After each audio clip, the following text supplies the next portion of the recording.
Hello everyone, Bill again. And we're going to start a little series here on the Attentive Traveler. I'm going to take you through some of the planning processes that I go about when I am planning a trip. In this case, we'll take you through the next one. Now, the next one we're taking is my wife and I. My wife will be joining me for the first time overseas. We're going to go over to Scotland and England and Wales. And we're going to spend about 20 to 25 days over there. So enough time to be able to stretch out a little bit. And so what I thought I would do is walk you through the processes that I go through to try to build out a trip that basically removes as much of the regular stress of travel so that you can be more open to the serendipity of moments that happen and give yourself permission to be more attentive when you're going to a location. So what is the pre-work that you do, if anything, before going to a spot? So that, again, it can be an experience that is extremely memorable.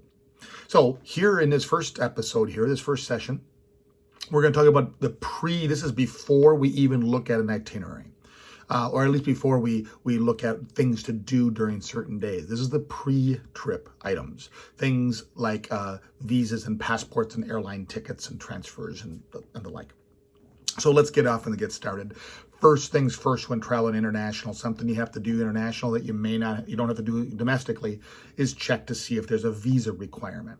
Now, some countries around the world require a visa to travel in their country. The UK is not one of them. The travel visa, the tourist visa, just requires a passport. There's no pre-work. You don't have to complete something and get it in advance, and so that makes it a lot easier. That's not the case all around the world. There are some places that require you to send your passport off. When I was in Russia, or for the prep for Russia, for the prep for Brazil, and some places in South America, you literally send your passport away to a visa place and pay a fee, and it comes back, and inside the passport, the visa is already attached. That's a little bit unnerving for us Americans the first time to send your passport away. But in this case, nice and easy, so you can check that off the list, very nice and simple. You can spend up to 6 months actually in Britain on a visitor's visa. So it's more than enough time for our trip. Secondly, pull those passports out and take a look at the expiration date. Make sure that the expiration date is nowhere near when your trip is. I would suggest that even if you've got it tight and you got it there with enough time to spare, it's still a good excuse to go and redo your passport. Passports take time. If you have to get a visa, they take time. So this is something that you need to do more than a month out, 2 months, 3 months out before an international trip. Make sure and check every single person in your party. So in my case, both myself and my partner, my wife, to make sure that in all cases we have no issues there. Well, once you get those done, you can start to look at airfare and about flying. Now, every one of us is different. And as you'll find out if you follow along with the Attentive Traveler, and some members of my own family call me a hoity-toity traveler. I tend to enjoy things and nice things. And so when we go along, every one of us is going to be different. Every one of us is at a different stage of life. Every one of us has different circumstances for ourselves. And when it comes to airline tickets, it's a combination of a couple of things for me. One, I'm not a small guy. I'm 6'3"-ish, 6'4"-ish. I go in the 200s. I'm in my mid-50s. Comfort is an important thing to me. So I'm probably not going to be looking for seats in the back of the plane or in regular class. I'm going to be up in premium comfort, first class, or beyond first class if it's available. And so you start to do your checking.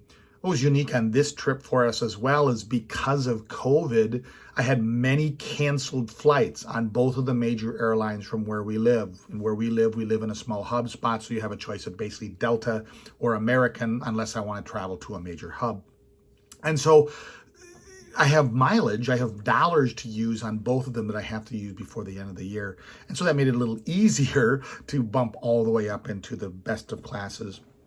And so for this trip, we actually did our research for the dates we were looking for with some flexibility and found a very, very good rate, we thought, for Delta One class, both backwards and forwards. We have a non-stop flight into Heathrow on the way out, and on the way back, we have one stop on the way back. But it's Delta One is those lay-back beds that literally you have like your own little cabin within a cabin.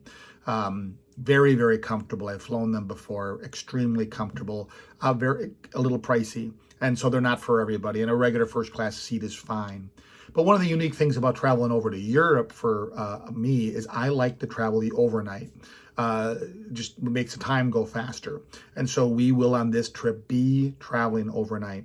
And getting to get in someone of my size to be able to lay flat, to be able to lay on your side, which is something I can't do in a regular seat, helps me a lot. It just makes it a much more comfortable flight. We'll later, as we get closer to departure time, talk about how we handle the day of departure and those kind of things. But for now, know that we've got the airline tickets set. One caveat of the world we find ourselves in now: be very prepared that your flight times are going to change multiple times. So far on this trip, we booked about 60 days ago our airline tickets, and already we've had the time of departure on both sides change at least as of yesterday, 8 times. Now, it hasn't changed the day, and that's when it gets difficult, but an original flight right now, which was scheduled to leave at 8:30 p.m., is now leaving at 5 p.m. And that means we're getting into Heathrow instead of at 10:30, 11 o'clock in the morning. We're now getting in at 7:30, 8 o'clock in the morning.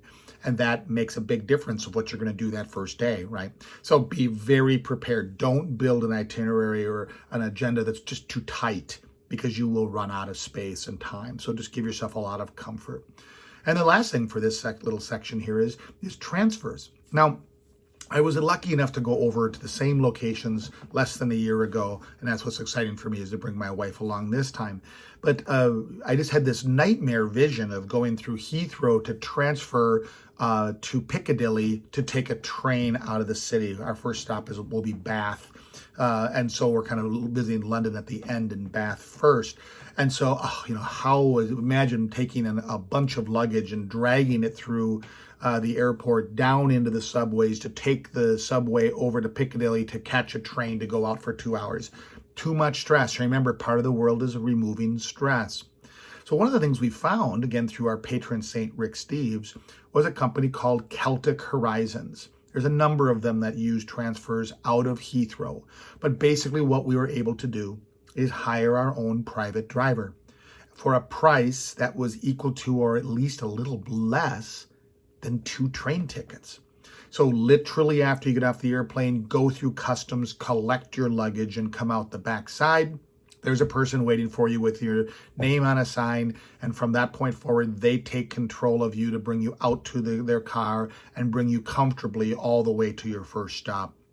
So I would strongly suggest looking for that kind of a driver or a transfer agent if you're going to be leaving in the airport to go someplace else to catch other things. Don't just investigate a taxi or an Uber. Look at some other things as well. You might be very, very surprised. So that ends our first session. We come back, we'll start to talk about building out those 24 days and what we're going to see and what we can prep in advance. So glad you came along for the ride. See you soon.